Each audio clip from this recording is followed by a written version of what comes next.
আসসালামু আলাইকুম, it's me Shawon Hossain. Welcome to my another new blogs. আজকের ব্লগটি হচ্ছে রেসিপি ব্লগস। আজকের ব্লগে আমি আপনাদের শিখিয়ে দিব খুব সহজে কিভাবে ঘরে বসে পুডিং তৈরি করতে পারেন। তো এই পুডিংটা যদি আপনি কাউকে খাওয়ান তাহলে কলিজা জুড়িয়ে যাবে ইফতার টাইমে। সো এখন যেহেতু রমজান মাস, তো রমজান মাস এরকমের পুডিং ঘরে বসে তৈরি করে ফেলতে পারেন খুব সহজে।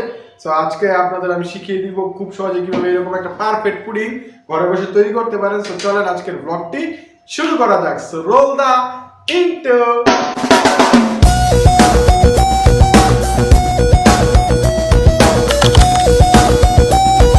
তো ফাইনালি আমাদের পুডিং বানাতে যা যা লাগবে সবকিছু আমি এখানে নিয়ে নিয়েছি। এখানে আমি নিয়েছি দুইটা ডিম, একটা হাঁস একটা মুরগির। আপনারা চাইলে যে কোনো এক প্রকার ডিম ইউজ করতে পারেন। আমার দুটোটা ডিম আছে। সো মুরগির ডিমটাও নিয়ে নিয়েছি সাথে। আর এখানে নিয়েছি জমানোর জন্য একটু আগার আগার পাউডার। এটা না দিলেও চলে, তারপর আমি একটু দিব। সো আগে আমরা ফার্স্টে ডিমটাকে ভেঙে দিয়ে দিব।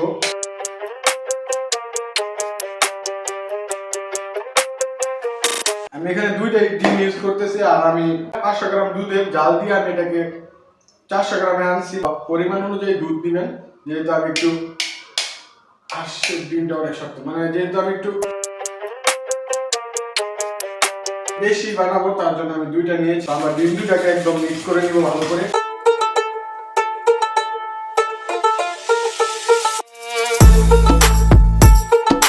ডিমটাকে ভালো করে মিক্স না করলে গন্ধ আসতে পারে, ডিমের কোনো গ্যারান যাতে না থাকে। এটা ভালো করে ফেটা দিতে হবে যাতে ডিমের কোনো গ্যারানি না থাকে দুধের সাথে।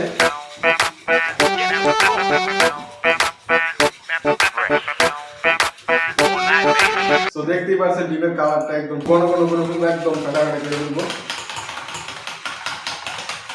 মোট পাটা ডিমটা গন্ধ না আসে তার জন্য আমরা ভালো করে ফেটে দিব।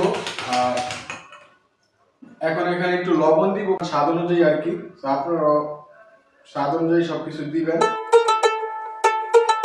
আমি আমার স্বাদ অনুযায়ী লবণ দিয়ে দিলাম। আর ক্যারামেলটা আমি এখন তৈরি করবো না, আমি মিক্সচারটা তৈরি করে তারপরে ক্যারামেল তৈরি করবো, নয়তো ক্যারামেল জমে যায়। সো আমি পরে ক্যারামেলটা তৈরি করি। এখন আমরা ডিমটাকে ভালো করে ফেটে নিচ্ছি। আমাদের ডিমটা ফেটা হয়ে গেছে। আর আগার আগার পাউডার যদি আপনারা দেন আগে দিবেন না, আপনাদের ক্যারামেল তৈরি করার পর যখন আমরা পাত্রে ডালবো তখন এই আগার আগার পাউডারটা দিয়ে ডালবো না, তা আগে দিলে জমে যেতে পারে। আর দুধটা কিন্তু আমরা গরম ঠান্ডা করে নিয়েছি, দুধ গরম গরম ডালবেন না। তো এই যে দেখতে পাচ্ছেন আমার মিশ্রণটা একদম পাতলা হয়ে গেছে, একদম ফেটা ফেটা হয়ে গেছে, কোনো ইয়া নাই। তো এখানে আমি এখন দুধটা ঢেলে দিব। তো এই যে এখানে আমি 500 গ্রাম দুধকে প্রায় জাল দিয়ে 100 গ্রাম নাইক বানাই ফেলছি। এখন 400 গ্রাম দুধ আছে, এখান থেকে আমি পরিমাণ অনুযায়ী দিব, সম্পূর্ণ দুধ দিব না। তো আমি আমার পরিমাণ অনুযায়ী দুধ নিয়ে নিতেছি এখন। আর আমার এই দুধটা একদম খাঁটি গরুর দুধ। তো এই যে দেখতে পাচ্ছেন সর পড়ে গেছে। তো আমি আগে মিক্স করে দিই এখানে।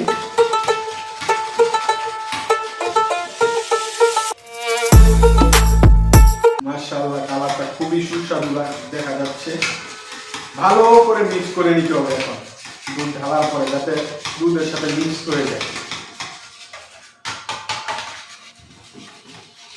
আর এই ডেজার্টটা ইফতারে এক কথায় দারুণ লাগবে। আর আজকে হচ্ছে 18 ফেব্রুয়ারি, আমাদের ফার্স্ট তারাবি। এখন আমি তারাবি পরে ব্লগটা শুরু করেছি। এই ব্লগটা শেষ করে আমাদের আবার আগামীকালকের ফার্স্ট রমাদানের ব্লগ শুট করতে হবে।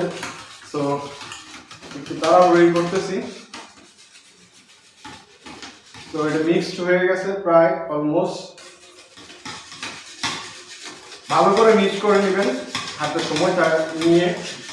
তো আমাদের এখন এই যে মিক্স হয়ে গেছে। আমি পরিমাণ অনুযায়ী এখানে প্রায় মনে হয় 200 গ্রাম দুধ আমার লেগেছে। জাল টাল দিয়ে একদম 200 গ্রামের মতন দুধ ইউজ করেছি, আবার অর্ধেক রেখে দিয়েছি। তো আমার এত দুধ লাগবে না যেহেতু।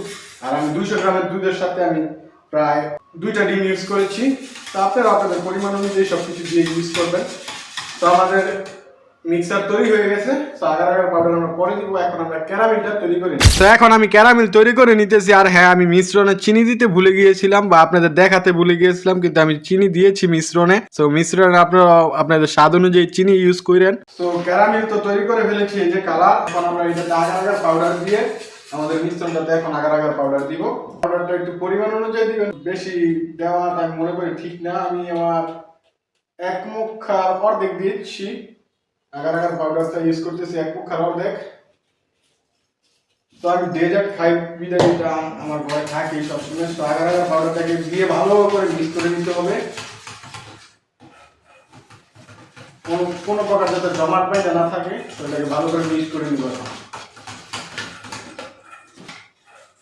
তো এখন আমরা পাত্রে মিশ্রণটাকে ঢেলে দিব। ঢালার আগে যে কাজটা করবো আমরা সেটা হচ্ছে এরকম একটা ছাঁকনি নিয়ে নেবেন হাতের কাছে থাকলে।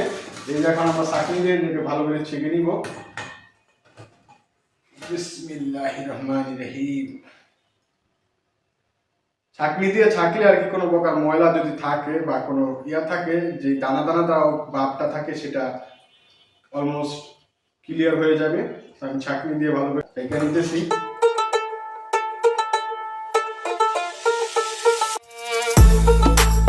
তো আজকে ডেজার্টটা আমি এটা আমি সবসময় খাই। তো আমি আপনাদের প্রায় 2 মাস আগে একটা সাগুদানার ডেজার্ট দেখিয়েছিলাম এরকমেরই। তো চিন্তা করলাম আপনাদের সাথে শেয়ার করা যাক। এটা রমাদানে ইফতারের সময় এটা এক কথায় কলজাটা জুড়ে যাবে ফ্রিজ থেকে বের করে খেলে। তো অলমোস্ট আমার সবকিছু দেখছেন কি প্রকার দানা দানা রয়েছে। এর জন্য বলছি সাইকা নিয়ে, এই যে দেখেন কত প্রকার দানা। এই দানার জন্য বলেছি ছেঁকে নিতে, যাতে দানা দানা ভাবটা না থাকে, জালে আটকা যায়। তো অলমোস্ট আমাদের পুডিং এর এই দেখেন কি পরিমাণ দানা দানা ভাব আটকা দেখছেন।